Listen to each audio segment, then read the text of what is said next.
Mychal Thompson, Lakers analyst, two-time NBA champion, joins us this morning to go inside the purple and gold. All right, Mike, so big win over the weekend that people didn't see coming. 33-20, reinforcements coming, Drummond in the fold. Big picture, where do you see the Lakers right now? Scary, man. They're the Frankenstein monster in this league, and Key knows it. Key from L.A., he understands how great this team's going to be when we get the two big boys back to go along with Andre Drummond. Can you guys imagine how much room Andre Drummond's going to have to roam and destroy people in the paint when you got AD and LeBron commanding so much attention? And now you got the guys on the perimeter knocking down shots and playing that great perimeter defense. And I don't see it. If given good health, blessed with good health, fellas, I don't see anybody beating this team this year. No, I don't see it either. Now that they got Drummond in the fold, what benefits come with that for the rest of the team? Well, the way he can defend and protect the paint, the way Dwight Howard and JaVale McGee did when they were here, the way he can rebound. He's the best rebounder in the game. He might not be leading the league in rebounding. I think that's Capella. But nobody can offensive rebound in this game like Drummond.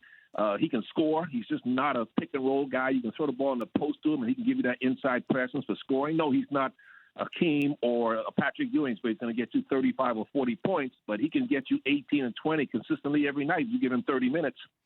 MT, how much should we put into, I know we beat the Brooklyn Nets. They wind up being somewhat shorthanded a little bit, but Kevin Durant was still there, and we didn't have a Kevin Durant or anyone close to that on the floor for us.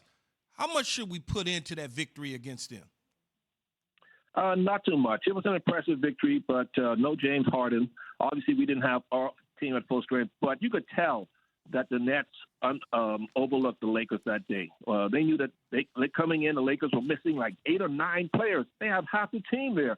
And so the Nets sort of subconsciously you kind of let down.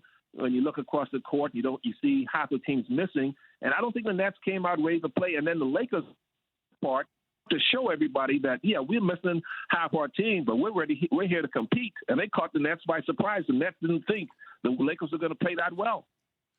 When you look at Ben McLemore shooting, can he keep that up? Can he keep shooting the way he's been shooting? MT. Yeah, I'm here. Still here. See, you walking around that big house out there in the ocean, man. Did you hear what I said? Yeah, no, I'm in my observatory. I'm an amateur astronomer. I shouldn't be around all this equipment.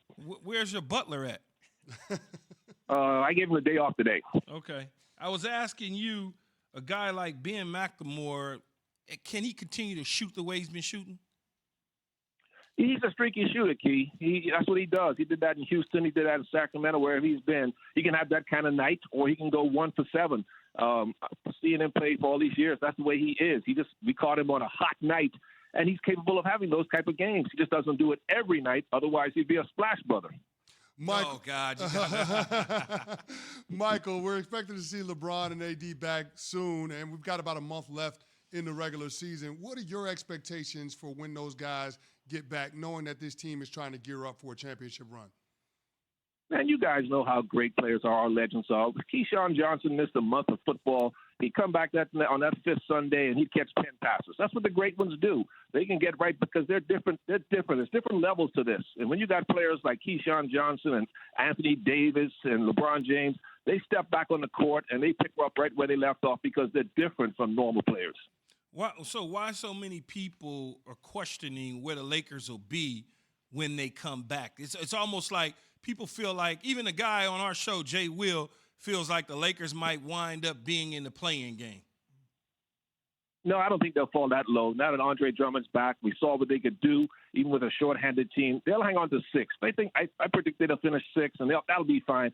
And obviously you don't want to play extra minutes, guys, but even if they had to go to the play-in game, as long as the Lakers are healthy, they could play the play-in, play-out game or whatever. It doesn't matter. They're going to win the title anyway as long as they're fully healthy. But they'll be fine. It takes about a couple of games to get your sea legs back, your land legs, your game legs back. So they don't need 2 weeks to get themselves ready to play. Thanks for watching ESPN on YouTube. For live streaming sports and premium content, subscribe to ESPN Plus right now.